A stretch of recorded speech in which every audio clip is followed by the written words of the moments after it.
Hello everyone and welcome to my little talk about Flutter from product management perspective. I'm Elliot and I work as development manager at Terveystalo, and I'm also a co-founder of a digital health startup called Velmio. In both of these companies we extensively use Flutter for solving a variety of challenges, and I have first-hand experience into capabilities and limitations of Flutter.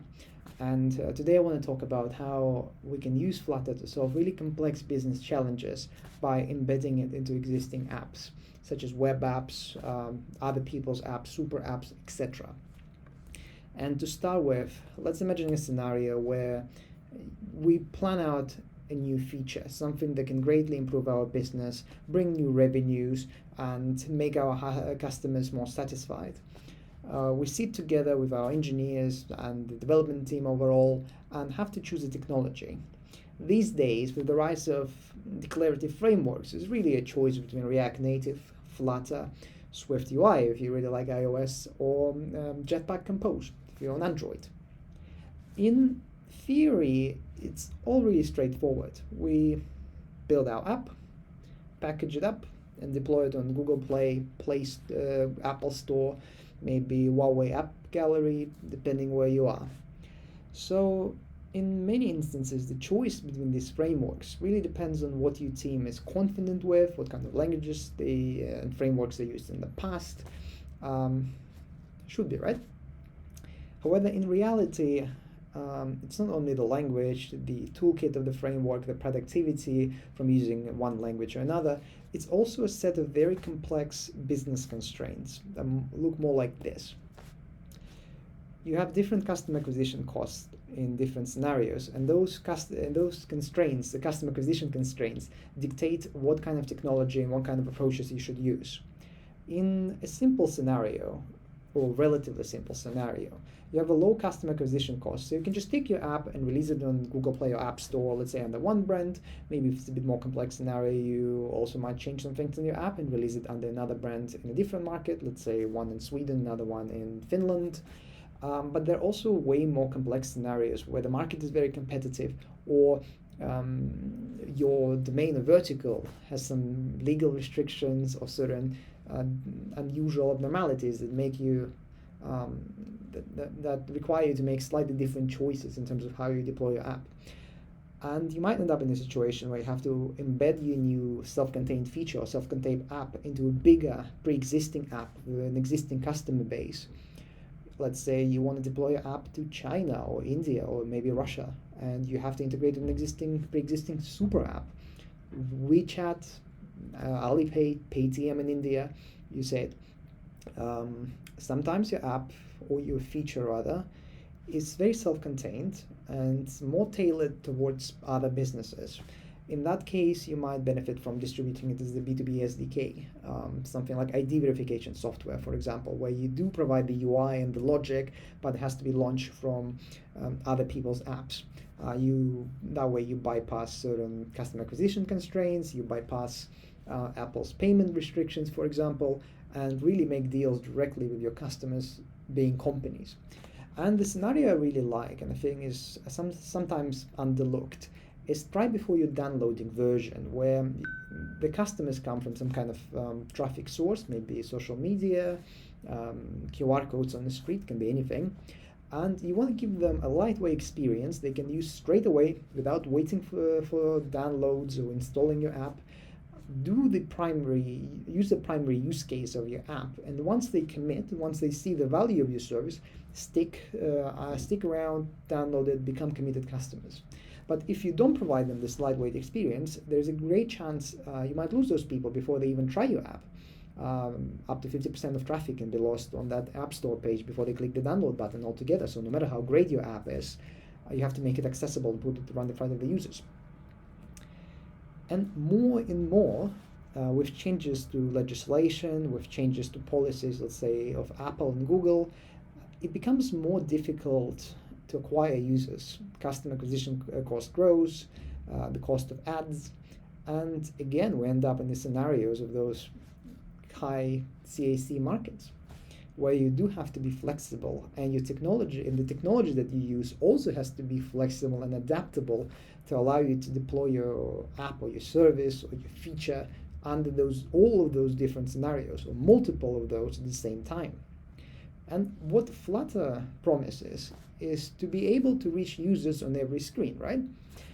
And I would argue it's one of the only tools that can allow you to deploy within all of those scenarios without much of financial constraints, and with relative flexibility in terms of how, when, in what format you want to deploy. Who can come close to it? React Native, but maybe if you use Expo Toolkit. But you bring a bunch of dependencies and it's really error prone. The native only solutions like Jetpack Compose and SwiftUI, they lock you to a specific platform, greatly reducing your operational flexibility. And then Flutter is really the silver bullet for deploying in all of those different scenarios. Let's see how you can do that. So with Flutter, we started with a unified code base. Great, our business logic is all in one place. Our UI is rendered by Flutter engine, so it's all also in the same place, no matter where you want to deploy it. Inside of a standalone app, inside of other app as a Flutter module, or as a PWA, for example. It can be all the same code base, all the same UI, but different business objective, business constraints, which is great. We save a lot of time and money. Let's say you have to use existing app as a base point. You have a lot of customers there, the traffic is already there, and it would be unwise just to have a separate page on App Store and not utilize the existing customers. You can build your app in an isolated way as either Flutter module or a Flutter PWA, and then give it to your either other team within your larger organization or to maybe different developer you work with, and embed your experience and feature directly into the legacy app. Most likely that app is going to be either native with 2 separate apps for iOS and Android. Probably could be a React Native app, or Apache Cordova if you're unlikely, a web-based app. In all of these scenarios, Flutter gives you a relative ease of how you can bring a new feature, new app into the existing one. And yet, when you develop this new feature using Flutter, you can benefit from all the flexibility and the productivity that you gain from using Flutter. Great toolkit, great SDK, awesome community, great collection of libraries and dependencies, off-the-shelf material UI support.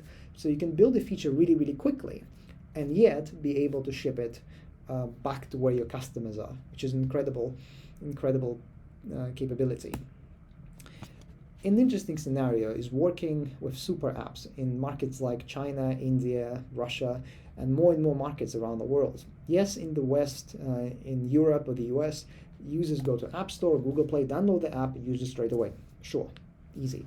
But let's say in China, WeChat is this magical one-point destination where you can do all the things that you normally do in multiple apps. You can order food, you can message your friends, you can order a taxi, McDonald's meal, Starbucks coffee, anything you want. And the way how it works really, it's an app store within an app store with lots of small web apps. And those web apps, can do a lot of things. Same thing in Russia with VK platform, the most popular social media there, and now it provides payments and again embedded app store. And Paytm in India with more like a service / payment driven apps. So if you want to like rent a scooter or maybe order a cab, again you go to Paytm, works fantastically well. The only choice you have there is deploying the feature as a web-based target. If you build your app in, let's say, SwiftUI, you have to build it from ground up again as a web thing and deploy it, let's say, to WeChat. But with Flutter, you build it once, you create a PWA target, and you can go reach those users in Russia, in China, in India straight away without having to rebuild your app from scratch. Again, great time saver and great possibility for your business to reach new customers, which you maybe wouldn't think of before you started using Flutter or before you started exploring what Flutter is capable of.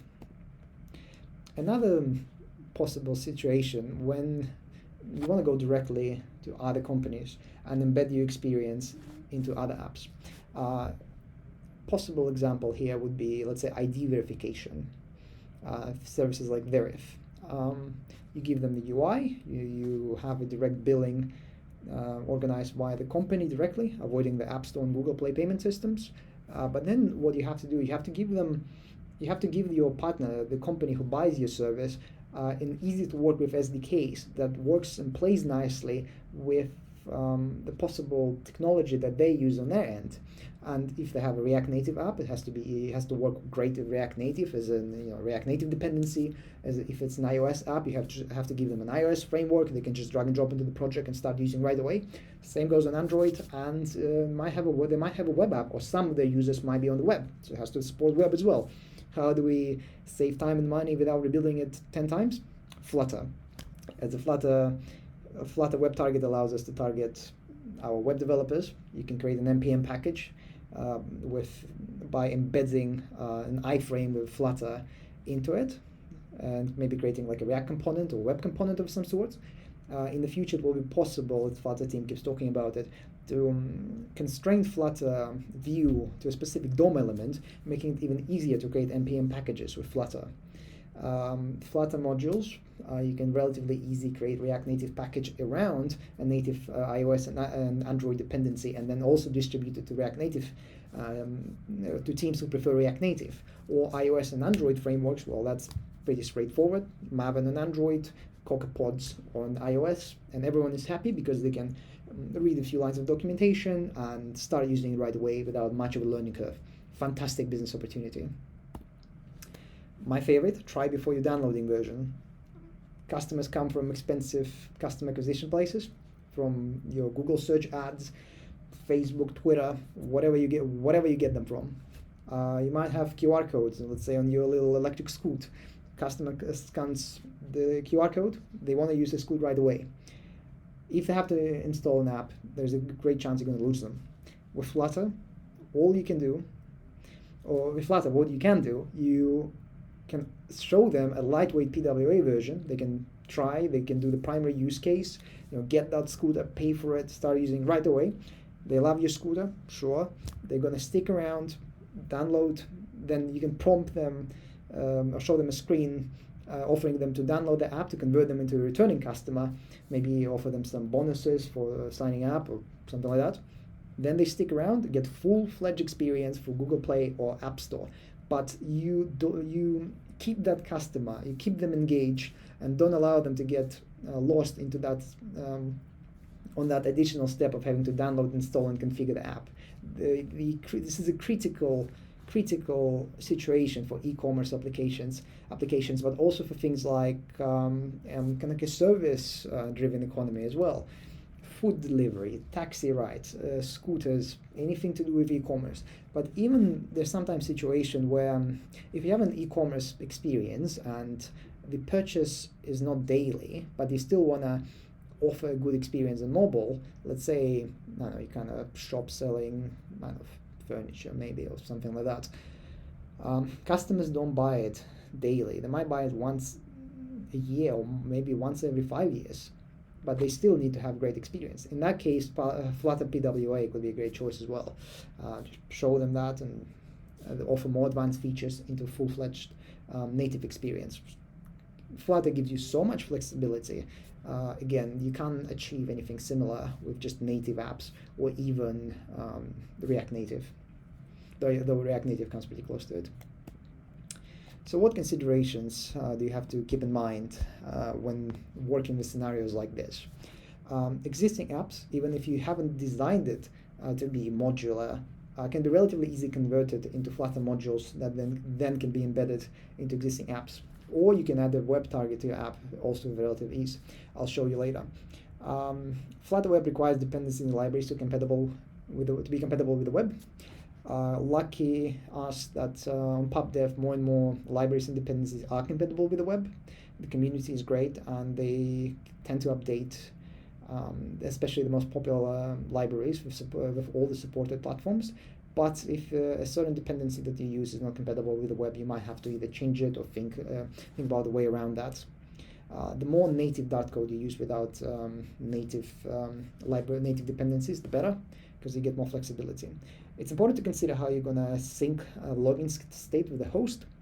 In case of native modules, you get a message channel between the native app and the embedded experience. In case of a web, some kind of web embedding, you can use different storage options that browser gives you, like a cookies, session storage, local storage. You can all access it.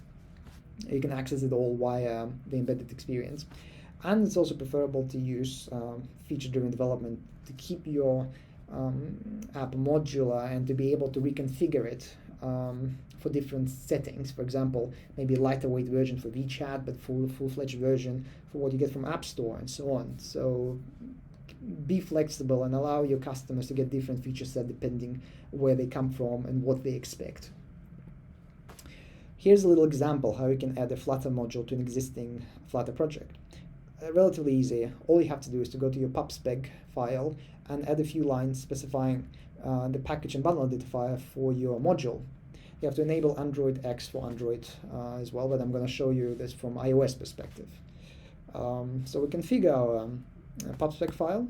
We do Flutter build, and we get two folders called iOS and .android, hidden folders. And then you're pretty much done.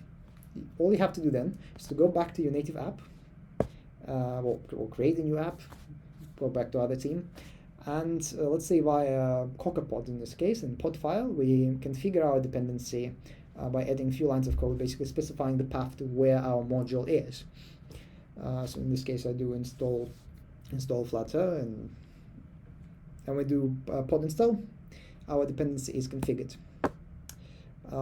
Then we open our Xcode or Android Studio and do a few more configurations there. We have to initiate Flutter engine inside of our native app. So in case of iOS, all we have to do is just go to, let's say, app delegate. Probably not the best idea, but also works. Pretty standard. We initiate our Flutter engine. We run it. There's in this case one Flutter engine per app, but these days it's also possible to have multiple embedded ones. And we configure the support for native plugins as well. So all the plugins that you have in the Flutter project, you can also mostly reuse them in the module that you embed into your native experience. Then we go to our view controller, activity in Android, and really just create a page where we show that Flutter view controller with our embedded experience. So yeah, under 20 lines of code, you can take an app that was built as a standalone Flutter app and bring it into an existing iOS or Android project, and I think that's almost miraculous how easy it is. Let's say your developers don't want to touch any Flutter dependencies and just give you an iframe or WebKit view. You give them a PWA then. You do Flutter config enable web and Flutter create to add missing web files to your Flutter project. Then you build your app for web using Flutter build web, and you get a set of basically JavaScript, HTML, CSS files that you can upload to any hosting or give it to developers, and then they can statically serve it inside either the app itself or on any kind of cloud hosting.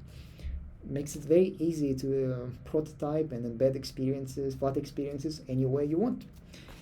It's remarkable, again, how flexible Flutter is as a tool and what kind of business capabilities it gives you. So this is pretty much the end of my talk. I provided some of the links here where you can learn more about Add to App. That's the official name of this whole Flutter module embedding flow. The documentation is pretty extensive, and it will explain you the ins and outs of how to do it. You can learn more about how to get started with Flutter Web. Again, the limitations, the capabilities. It's a fun read. And I gave you an example specifically for vk.com, the Russian super app, that again explains how you can distribute your certain services to millions and millions of users in Russia without having them installing your app from App Store and Google Play, or even authenticating, because it provides like login functionalities that you can access via JavaScript bridge. Remarkably easy onboarding flow, and again can unlock new possibilities for your business to acquire new customers. And again, going back to the choice between those different 4 different technologies that I presented earlier, in this modern kind of scenarios with so many different options for deploying our apps, dictated by customer acquisition cost and specific differences between the markets, Flutter is one of the only, if not the only tool that gives you a good balance between keeping your developers happy, but also not constraining your business to where they want to run and how they want to run their business and who they want to sell it to. Well, thanks a lot for your time, and hope you enjoyed this talk.